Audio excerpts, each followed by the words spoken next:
Bom dia, igreja. Paz do Senhor para todos. Amém. Louvado seja o nosso Deus. Dando continuidade na palavra, gostaria de falar hoje um pouco sobre as obras da carne e o fruto do Espírito. A gente não vai falar exatamente sobre eles, mas é uma primeira parte.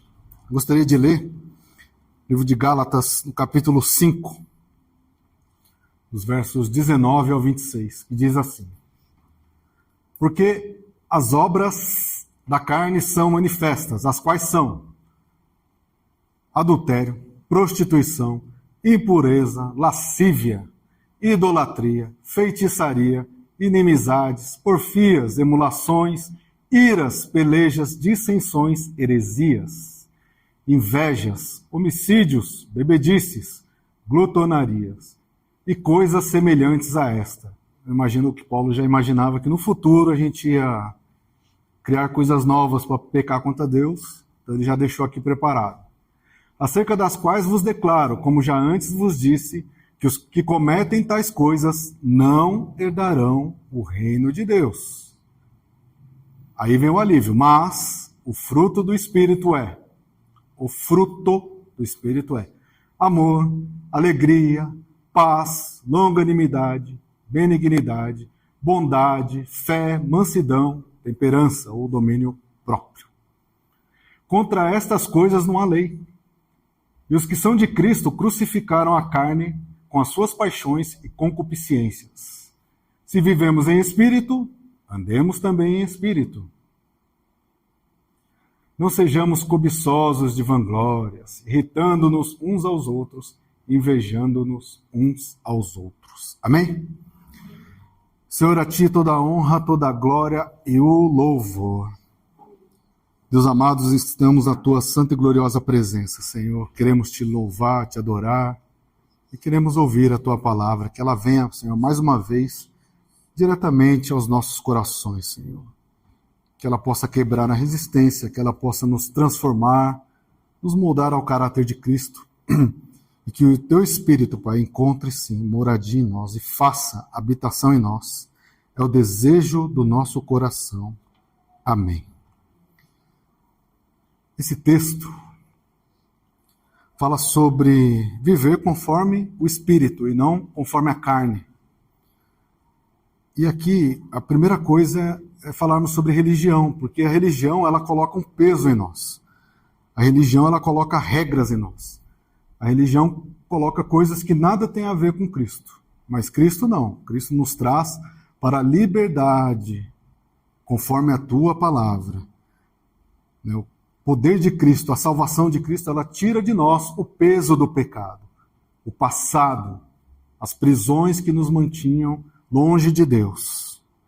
E quando nós entendemos todas essas coisas e o agir de Deus em nossas vidas, aí sim, somos conforme a vontade de Deus.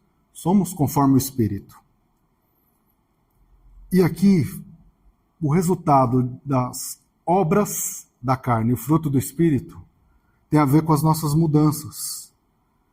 A maior prova de conversão na vida de alguém não é vir à igreja todo domingo.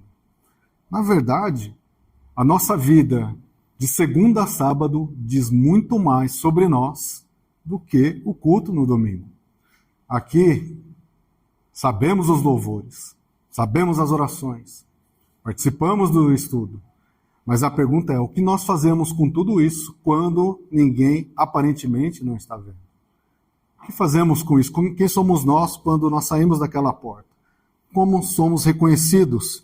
E acredite, muitas pessoas participarão da igreja durante toda a vida sem conhecer a Deus, sem ter uma experiência com Deus, sem saber exatamente o que significa ter Deus na vida. As mudanças verdadeiras, ela produz em nós frutos. O próprio Jesus, ele disse, em Mateus capítulo 7, no verso 16, somente a parte A. Por seus frutos os conhecereis.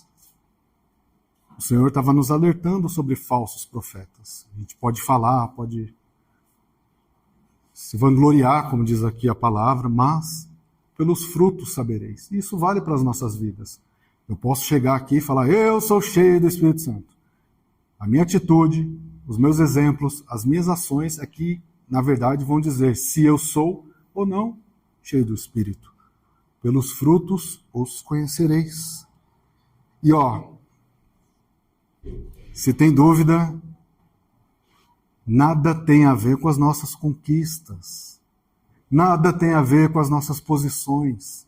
Nada tem a ver com o seu saldo bancário. Nada tem a ver se você fala 2, 10, tantos idiomas. Tem muito mais a ver com as nossas renúncias. O que eu renunciei para estar na presença de Jesus? O que eu deixei de lado para seguir a Jesus? O quanto meu ego foi quebrado para eu estar na presença de Jesus? Essas são as mudanças verdadeiras. E Paulo aqui ele está nos falando sobre os resultados de uma vida com o Senhor. Né? Se andamos na carne, logo, tudo aquilo acontece em nossas vidas. E muito mais, como ele disse. Mas, ele nos diz, se andamos conforme o Espírito, o fruto do Espírito está em nós. E aqueles serão os resultados. Lembra? 9 características: paz, alegria, longanimidade. Olha que maravilha. E o detalhe de tudo isso é que são coisas bem diferentes, não são? É fácil adivinhar quais são as obras da carne, é evidente. Da mesma forma, qual é o fruto do Espírito em nossas vidas? Fica muito evidente. Não em palavras, em ações, em exemplos. Às vezes, até quando a gente se cala, domínio próprio, tudo características de quem é cheio do Espírito Santo. O fruto será uma evidência do que tem dentro de nós. Simples assim. E é um hábito em nossas vidas. O que significa hábito? Um comportamento ou uma atitude repetitiva. Imagino que cada casa aqui é de um jeito. Perguntasse, como é que é o hábito lá na sua casa? Não. Todo domingo almoçamos exatamente 1 hora. Todo mundo na mesa, é um hábito. E na sua casa? Ah, meu amigo, lá a hora que der. Todo mundo cozinhando e brigando e falando, a gritaria. Foi um exemplo aleatório, mas é real. São hábitos. Mas imagina numa casa que todo mundo almoça 13 horas no domingo. É o hábito da casa. Se aquela família mudar daquela casa e chegar uma outra família, eles irão almoçar às 13 horas, como a outra fazia? Não, porque o hábito não está relacionado à casa, e sim quem habita naquela casa. Ou seja, se outro habitar, novos hábitos terão. E trazendo para a nossa casa espiritual. Os nossos hábitos mostrarão quem habita nesta casa. Sua casa espiritual. Quem tem habitado nela?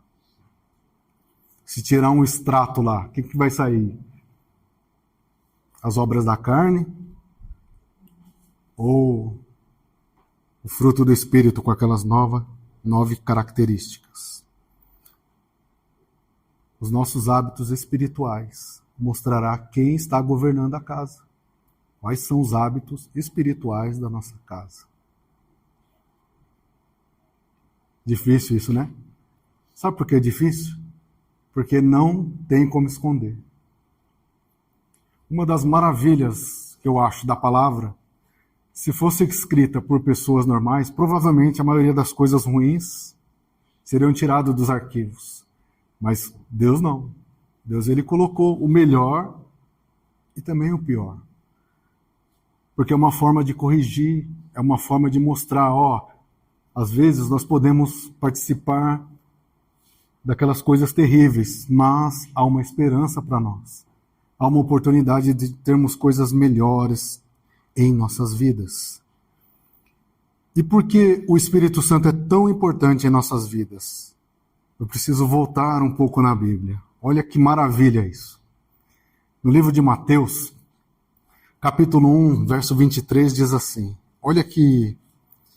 Fantástico isso.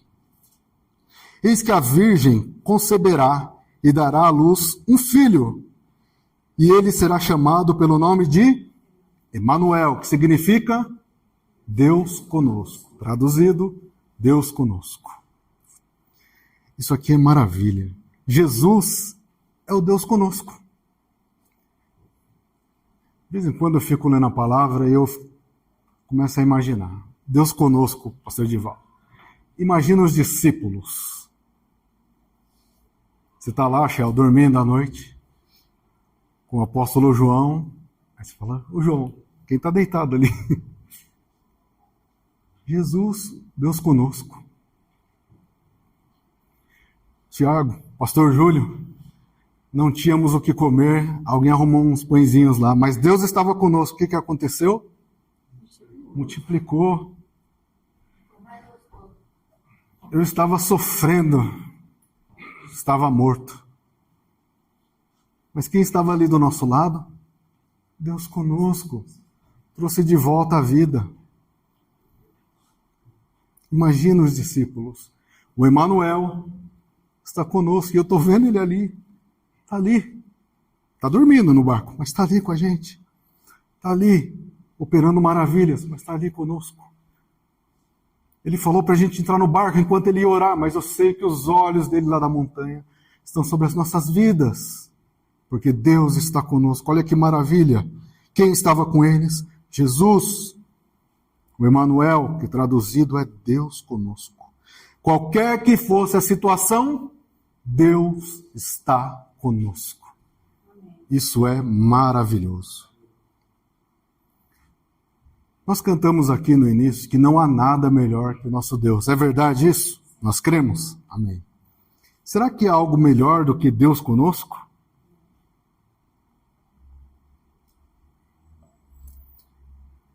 Todos os discípulos participavam, viram aquelas maravilhas. Mas um dia Jesus chegou e falou, eu vou embora.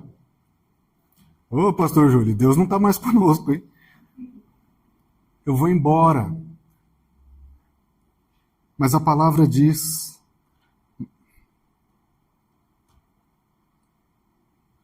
João capítulo 16, verso 7. Jesus disse que ia embora. Imagina agora os discípulos. Eu vou olhar, Deus não vai estar mais conosco. Eu vou ter aqui muitos pães, mas a hora que acabar esses pães, Deus não está mais conosco para multiplicar. O que pode ser melhor do que Deus conosco? Aí Jesus falou, vou embora, mas todavia vos digo a verdade, que vos convém que eu vá. Em algumas traduções fala, é melhor que eu vá. Por quê? Se eu não for, o Consolador não virá a vós. O que pode ser melhor do que Deus conosco? O Deus conosco está falando, é melhor que eu vá para que o Consolador venha. E aí vem a resposta. O que é melhor do que Deus conosco? 1 Coríntios, capítulo 6, verso 19. Quando nós achamos que Deus não pode nos surpreender mais, quando nós achamos que todos os milagres que nós vimos é o melhor, quando nós achamos que Deus conosco é o máximo que Deus pode fazer pelas nossas vidas, aí vem o Senhor e nos mostra que melhor do que Deus conosco é.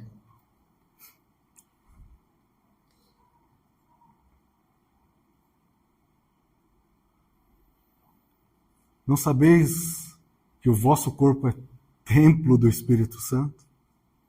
O que é melhor do que Deus conosco?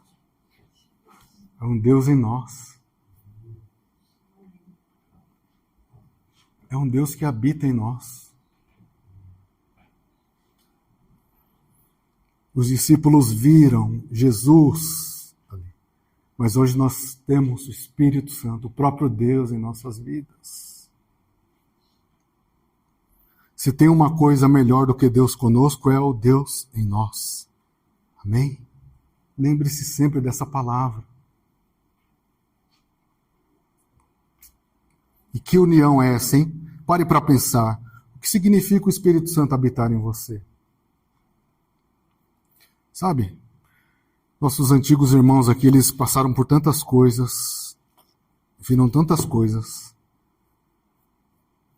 mas eles não têm esse privilégio que nós temos. A verdade de Deus revelada em nós, habitando em nós. O Espírito Santo habitando em nós, tomando conta das nossas vidas, governando as nossas ações, mostrando qual é o caminho, controlando os nossos pensamentos, firmando os nossos passos. Olha que diferença, essa união. E ele começa a governar as nossas vidas. E aí, qual é o resultado? Não é mais as obras da carne, é o fruto do Espírito manifestado em nós. E aí, você é cheio do Espírito Santo?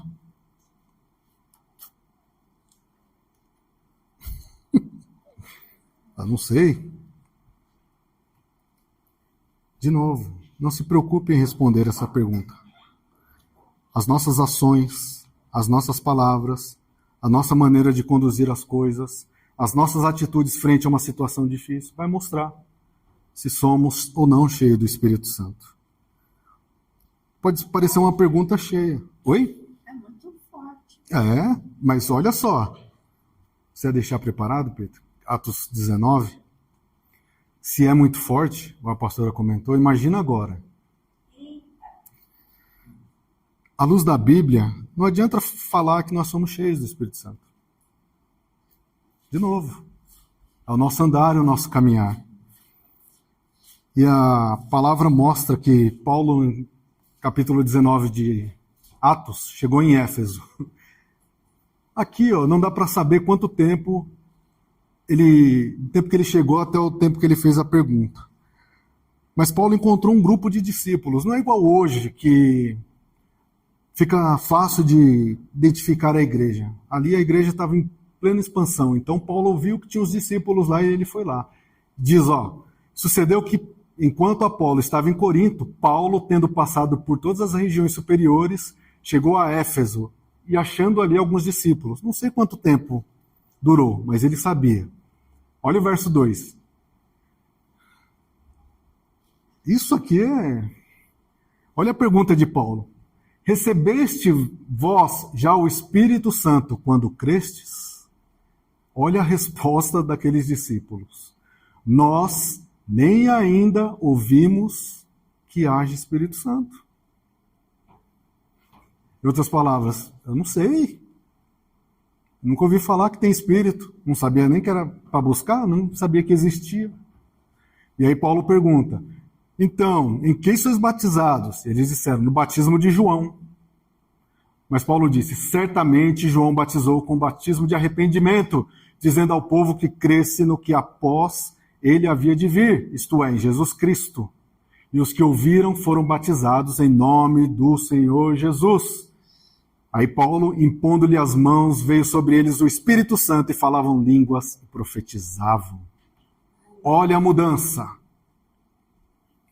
Olha a mudança. A pergunta é, recebeste o Espírito Santo? Você tem o Espírito Santo? Será que a nossa resposta é igual à dos discípulos? Eu nem sabia que existia Espírito. Nem sabia que era para buscar. Nem sabia que ele precisava morar no meu coração.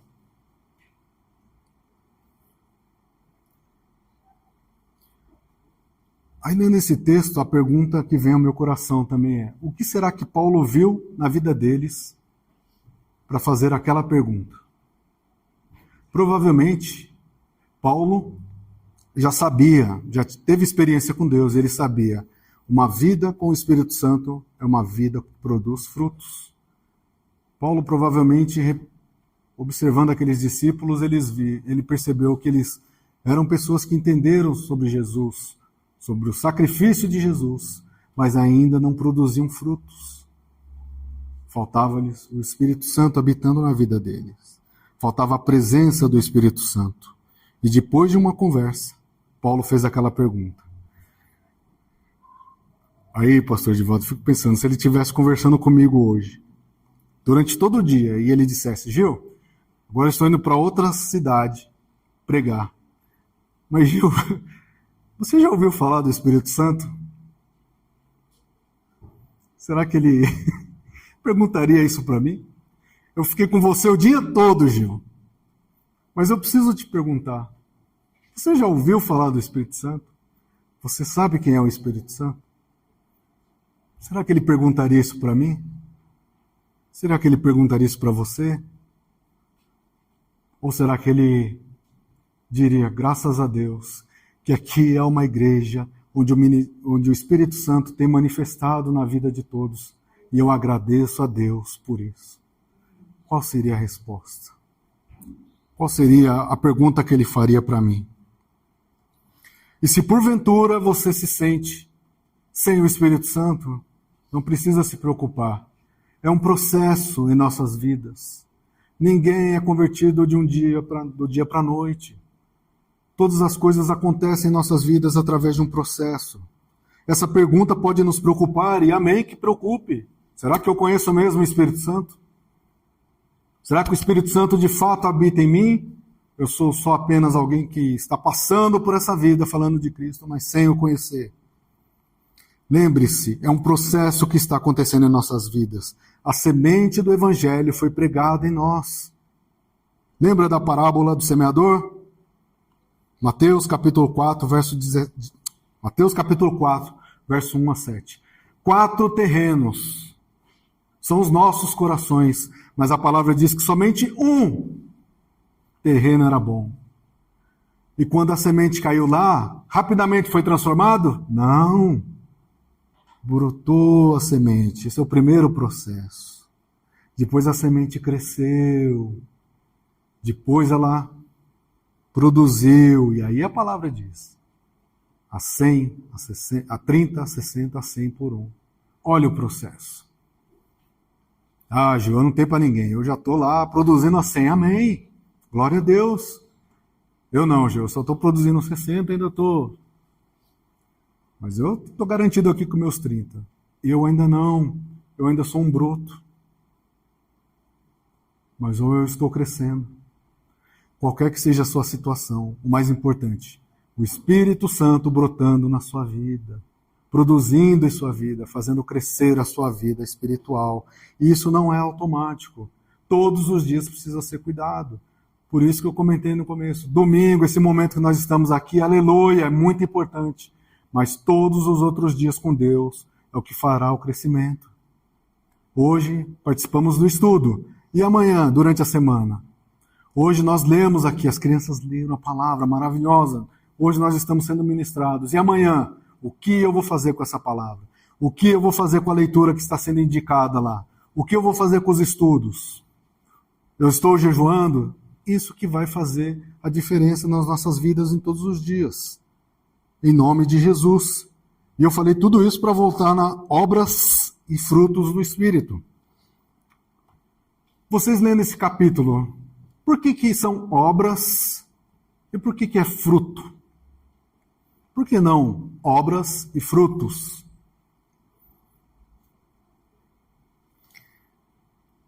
Não tem uma explicação ali falando disso, mas o que eu imagino? Obras da carne. Se trata de escolhas. Eu posso escolher. Todos nós, antes de Cristo, provavelmente estávamos inclinados a uma daquelas coisas. Talvez mais de uma. Nós conhecemos, fulano é conhecido como isso. Ah, fulano, aquilo é isso. São características, são obras da carne. E por que acontece aquilo? O ambiente, família, escolhas por causa de uma situação que aconteceu, nos levam àquelas coisas. Essas são as obras da carne. Nós somos inclinados a uma delas. Bebo demais, eu sou invejoso, tenho raiva, eu não amo, ninguém me ama, vou amar. Cometo imoralidade, ninguém sabe. Talvez somos inclinados a essas coisas. Nós escolhemos. Agora, por que o fruto do Espírito? Porque o fruto do Espírito não tem como você escolher uma característica. Não tem como você chegar e falar assim, eu amo, mas não tenho paciência. Eu tenho paz, mas eu não amo. Não tem como escolher. Se o Espírito habita em nós, automaticamente todas essas características crescem em nós. Não tem nada que você possa fazer para que apenas uma característica cresça. Eu já vi algumas ministrações, tentando explicar, né? Eu sempre imaginava o fruto do Espírito como um gomo, né? E dentro do fruto, os 9 gomos lá. Mas eu vi uma outra explicação também. Alguém falou que, em vez de gomo, pensa como camadas. Cebola, que seja. Todas as características ali, de dentro para fora. Talvez seja uma explicação. O amor não é a primeira, mas talvez o amor seja a última coisa que seja desenvolvida em nossas vidas. Talvez a primeira seja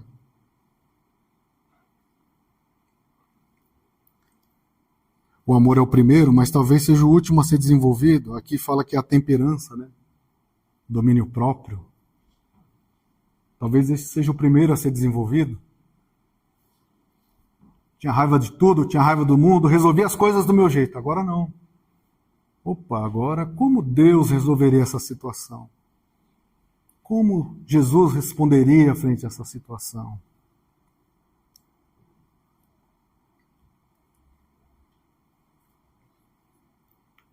Então não temos como escolher o fruto do Espírito. Todas essas características devem ser desenvolvidas em nossa vida. Não tem como escolher. E mais, o fruto não é a cura. O fruto é só um diagnóstico das nossas vidas. O fruto do Espírito não te muda, ele não te cura, ele não te transforma. É o contrário. A presença do Espírito Santo em nossas vidas é que vai produzir esse fruto, e com essas características. Portanto, não adianta pensar num jeito de aumentar um deles. Como é que eu faço para amar mais? Como é que eu faço para me controlar mais? Como é que eu faço para ter mais alegria? Não temos como controlar isso. Então, se na sua vida você vê a falta de crescimento em algum deles, a resposta é simples: falta a presença do Espírito Santo em nós. A presença dele faz crescer, faz produzir, faz desenvolver todas aquelas características. E o que fazer? Eu poderia falar um monte de coisas aqui para vocês. Eu vou falar uma coisa bem simples. Ajoelhe-se em oração e peça ao Espírito Santo. Jesus, me enche do teu Espírito. Jesus, até aqui eu tentei andar do meu jeito. Eu errei, Senhor. Mas hoje eu estou aqui com meu coração inclinado.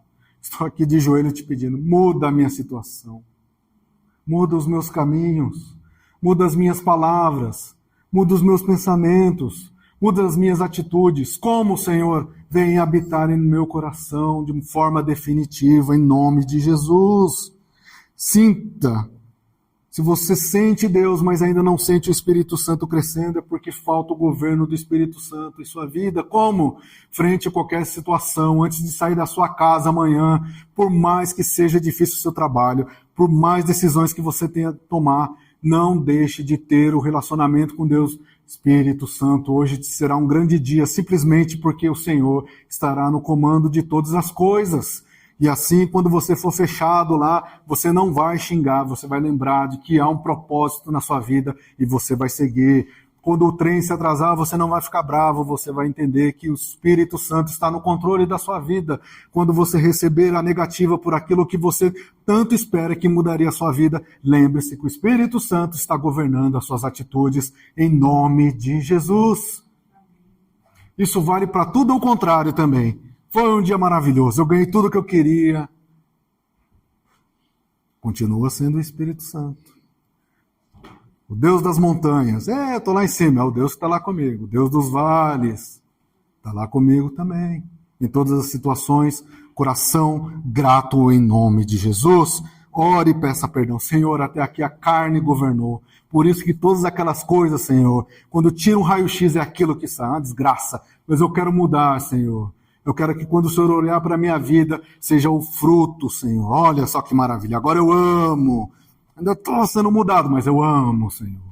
Agora eu tenho domínio, Senhor. E eu tenho fé, eu acredito, não é só da boca para fora. As minhas atitudes estão mudando em nome de Jesus. Amém? Amém. Tem um relacionamento completo com o Senhor. Esse, para mim, é um dos nossos maiores erros. É escolher como quero servir a Deus. Tem que ser o contrário. Sirva a Deus por completo. E Ele completa a obra em nossas vidas. A gente quer escolher. Eu amo a Deus, mas não perdoo. E eu posso conviver com isso? Não. Eu amo a Deus, mas pinto e bordo por aí? Não. Não tem débito e crédito com Deus. Com Deus é sim ou não. Esse é o nosso erro, né? E quando tivermos um relacionamento completo com Deus, isso produzirá fruto. E o fruto trará evidência. Não precisa falar. Não vai precisar Paulo perguntar: ei, se você já conhece, já ouviu falar que existe o Espírito Santo? As nossas atitudes, as nossas ações, a nossa forma de viver, as nossas respostas e até o nosso silêncio será uma prova clara, contundente, que o Espírito Santo habita em nossos corações. Não é mais o Deus conosco, agora é o Deus em nós. Em nome de Jesus, não olhe para essas características e tente recuperar uma delas ou ser forte numa delas. Antes, busque o Espírito Santo e ele, através da sua vida, irá produzir essas 9 características em nome de Jesus. E qual o segredo? Permaneça. João capítulo 15, verso 6, para terminar. A gente, muitas vezes, fica atrás de tantas regras. Eu falei no começo, a religião. Faz isso, faz aquilo, não pode isso. E esquecemos de estar ligados no Senhor. Isso é o que vai fazer a diferença. Olha o que Jesus falou. Se alguém não estiver em mim, será lançado fora, como a vara, e secará. E os colhem e lançam no fogo e ardem. Pedro, pode voltar por favor? Ele diz: eu sou a videira verdadeira, vós as varas. Quem está em mim e eu nele, esse dá muito fruto. Qual o segredo de tudo que nós falamos aqui? Esteja ligado no Senhor. Opa! Estou ligado na árvore da vida. Estou ligado no Senhor, na videira verdadeira. Se eu estiver ligado nele e ele ligado em mim, Jesus diz: esse dá, não é pouco não, muito fruto. E ele alerta: porque sem mim... Pedro, pode voltar, por favor. Porque sem mim, nada podeis fazer. Amém? O segredo de tudo aqui, esteja ligado no Senhor, em nome de Jesus. Senhor, a ti toda a honra, a glória e o louvor. Pai amado, Pai bendito, a verdade, Senhor, é que o nosso coração corrompido, Senhor, quer visitar o teu celeiro, Senhor, e pegar tudo que é necessário para as nossas vidas, e é verdade isso. Mas quando lemos a tua palavra, quando temos um compromisso, nós vemos que é o contrário. O Senhor deseja, Pai, habitar em nós, fazer de nós a tua casa, o teu templo, Senhor, para que o teu poder seja manifestado, Senhor, através, primeiramente, de renúncias, Pai. Renunciando toda forma, Pai, toda obra da carne que tanto atrapalha, atrasa as nossas vidas.